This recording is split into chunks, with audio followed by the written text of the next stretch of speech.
துபாய்லயே இல்ல. மகேஸ்வரி ஆன்ட்டி எல்லா விஷயத்தையுமே சொல்லிட்டாங்க. ஆனா, நீயா உன்னோட வாயில இவங்க தான் உன்னோட அம்மான்னு சொல்லணும். மகேஸ்வரி சொல்றதெல்லாம் நாங்க நம்ப முடியுமா? அப்படின்னு மீனாவும் முத்துவும் கேட்கும்போது, என்னது மகேஸ்வரி ஆன்ட்டி சொல்லிட்டாங்களா? அப்படின்னா ரோகிணி அம்மா தான் என்னோட அம்மான்னு சொல்லிட்டாங்களா? அப்படின்னு கிருஷ் கேக்குறான். மீனாக்கும் முத்துக்கும் தூக்கி வாரி போடுது. என்ன கிருஷ் சொன்ன? ரோஹிணி தான் உன்னோட அம்மாவா? அதான் மகேஸ்வரி ஆன்ட்டி சொல்லிட்டாங்கன்னு சொன்னீங்கல்ல. ரோஹிணி தான் என்னோட அம்மா. கிருஷ், மறுபடியும் ஏதாவது மாத்தி சொல்லாத. தான் மகேஸ்வரி ஆன்ட்டி எல்லா உண்மையையும் சொல்லிட்டாங்கன்னு சொன்னீங்கல்ல. அப்போ அப்போ கல்யாணி தான் உன்னோட அம்மான்னு சொன்ன. இவங்க பேரு ரோஹிணி தானே? இல்ல, இவங்க பேரும் கல்யாணி தான். ஆனா இங்க வந்ததுக்கு அப்புறமா அவங்களோட பேரை மாத்தி வச்சுக்கிட்டாங்க. உங்க பாட்டி அவங்கள கல்யாணின்னு தான் கூப்பிடுவாங்க அப்படின்னு கிருஷ் சொன்ன உடனேயே மீனாக்கும் முத்துக்கும் அதிர்ச்சியா இருக்குது. அட, பாலரம்மா எவ்வளவு பெரிய உண்மைய மறைச்சு வச்சிருக்குது. மீனா, நான் தான் உன்கிட்ட சொன்னேன்ல, இந்த பாலரம்மா கிட்ட ஏதோ ஒரு பெரிய ரகசியம் இருக்குன்னு. ஓ, கிருஷ் தான் அந்த ரகசியமா? போ, ஏற்கனவே கல்யாணம் ஆகி பிள்ளை பத்தவங்களா அப்படின்னு மீனா இன்னும் அந்த அதிர்ச்சியில இருந்தே வெளியில வரல. மீனா, அந்த பாலரம்மா கிட்ட போய், இப்போ நீங்க தான் கிருஷோட அம்மான்னு மட்டும் சொல்லணும்னு வையி, அப்படியே பிளேட்டை திருப்பி போட்டு பொய் சொல்றா அப்படி இப்படின்னு டிராமா பண்ணிடும். அந்த சாட்சியோட கூட்டிட்டு போய் காட்டினா தான் அது ஒத்துக்கும் அப்படின்னு முத்து சொல்றாங்க. வேற என்னங்க செய்யறது? சாட்சிங்கிறது நம்ம கண்ணு முன்னாடிதான் இருக்குது. கிறிஸ்தா சாட்சி. அவன் மட்டும்தான் சொல்ல முடியும். கரெக்டா அவகிட்ட நம்ம தான் பக்குவமா சொல்லி ரோகிணி முன்னாடி இவங்க தான் என்னோட அம்மான்னு சொல்லணும். அப்பதாங்க இந்த பிரச்சனைக்கு சரியான முடிவு கிடைக்கும். உடனே முத்து சொல்றாங்க, சரி, நீ அவகிட்ட பேசி உடனடியா தயார் பண்ணு அப்படின்னு முத்து சொன்ன உடனேயே நேரா மீனா கிருஷ் கிட்ட போய் பேசுறாங்க. கிருஷ், இனிமேலும் நீ உன்னோட அம்மா யாருன்னு நீ காமிக்காம இருந்தேனா போலீஸ் உன்னை அரெஸ்ட் பண்ணி சிறுவர் சீர்திருத்த பள்ளியில போட்டுருவாங்க. அம்மா இல்லாததாலதான் நீ இவ்வளவு பெரிய பிரச்சனை பண்ணிட்ட. கண்டிப்பா உன்னோட அம்மா யாருன்னு தெரியணும்னு முத்து அங்கிள் கிட்ட சொல்லியிருக்காங்களாம். நீதான் கிருஷ் வந்து உன் அம்மாவை அடையாளம் காட்டணும்.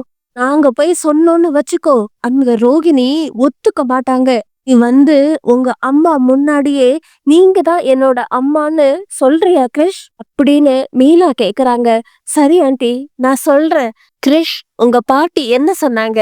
உங்க அம்மா கூடயே இருக்கட்டும் அப்படின்னு சொல்லிட்டு தானே பாட்டி விட்டுட்டு போனாங்க. இப்படி இருந்தும் உங்க அம்மா எதுக்கு ஸ்கூல் மாத்தணும்? உன்னை எதுக்கு இந்த பிரச்சனையில மாட்டி விடணும்? நீதான் கிருஷ் யோசிக்கணும். குழந்தை குழந்தையாவே இருக்கணும். உண்மைய மட்டும்தான் பேசணும். ஏதோ உன்னை மறைக்கணும்னு அதிகமா போய் பேசக்கூடாது கிருஷ் அப்படின்னு மீனா பக்குவமா பேசுறாங்க. கிருஷுக்கு எல்லாமே புரியுது. மீனா சொல்றதுதான் கரெக்டுன்னு யோசிக்க ஆரம்பிக்கிறான். சரி வா கிருஷ், நேரா வீட்டுக்கு போவோம். உங்க அம்மா யாருன்னு கரெக்டா கை காமிச்சு எல்லார் முன்னாடியுமே சொல்லிடணும் அப்படின்னு மீனா கிருஷ் கிட்ட சொல்லிட்டு கூட்டிட்டு போறாங்க. வீட்டுக்கு போகும்போது முத்து, மீனா, நீ கிருஷ கூட்டிக்கிட்டு இங்கேயே இரு. எல்லாரையும் ஆஜர் பண்ணி நான் பிரச்சனைய கிளப்பி விடுறேன். கிருஷ பார்த்து பாலரம்மா கண்ணை காமிச்சு எதையும் சொல்லாத அப்படின்னு சிக்னல் கொடுத்துட போகுது அப்படின்னு முத்து சொல்லிட்டு நேரா வீட்டுக்குள்ள போய் எல்லாரையும் ஆஜர் படுத்திட்டு பிரச்சனைய பெருசு பண்றாரு. ரோகிணி உடனே, முத்து, வாய்க்கு வந்த மாதிரி ஏதாவது பேசாதீங்க.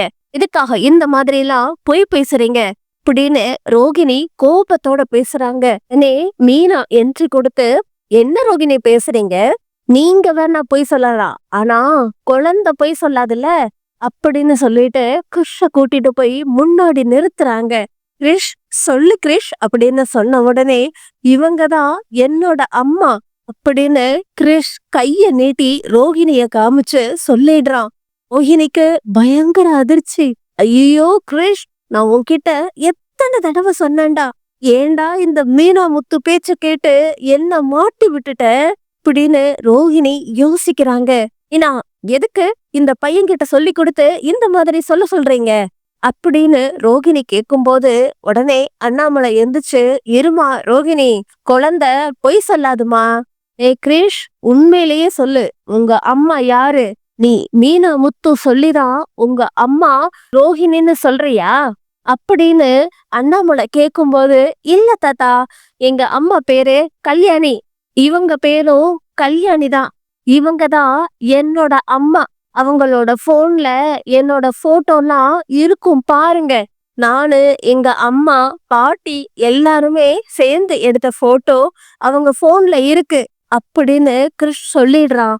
உடனே ரோகிணி கிட்ட அண்ணாமலை போய், என்னம்மா ரோகிணி, இல்ல இல்ல கல்யாணி, நீ நிறைய பொய் சொல்லியிருக்க, இனிமே பொய்யே சொல்ல மாட்டேன்னு சத்தியம் வேற பண்ண, இது என்ன புது பொய், தலை விரிச்சு ஆடுது, என்னம்மா இதெல்லாம், பேரை மாத்தி ஊரை மாத்தி அம்மா எல்லாம் செத்து போச்சுன்னு சொல்லி பெத்த பையனையே மறைச்சு என்னென்ன திருட்டு வேலைகளை பார்த்திருக்க நீ அப்படின்னு கோபப்பட்டு அண்ணாமலை கை ஓங்குறாரு. சரி, மருமகளை மாமனார் அடிச்சாங்கிற கெட்ட பேர் எனக்கு வேண்டாமா, நீ 1000 பொய் சொல்லிருக்கலாம், ஆனா நான் தரம் தாழ்ந்து போக மாட்டேம்மா அப்படின்னு ரோஹிணிய கழுத்தை புடிச்சு வெளியே தள்ளுறாரு அண்ணாமலை. இந்த கதை பிடிச்சிருந்தா இந்த வீடியோக்கு ஒரு லைக் பண்ணி உங்க நண்பர்களுக்கும் ஷேர் பண்ணுங்க.